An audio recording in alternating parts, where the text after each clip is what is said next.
Kısa cevap, güldürürken düşündüren fıkralar.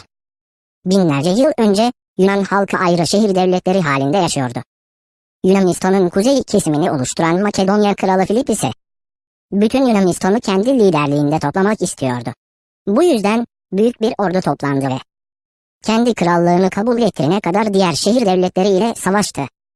Bir tek Isparta ona karşı direndi.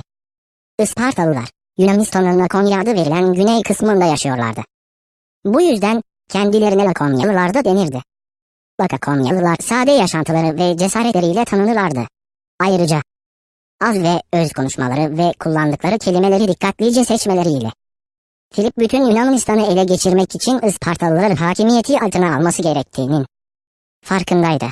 Bu yüzden ordusunu Lakonya sınırına dayandı ve Ispartalılara bir mesaj gönderdi.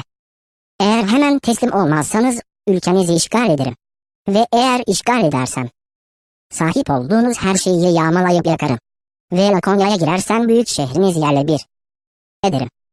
Birkaç gün içinde Ispartalıların cevabı geldi. Mektup Ispartalıların azminin ve cesaretinin belgesi hükmündeydi ve sadece bir kelimeden ibaretti. Eğer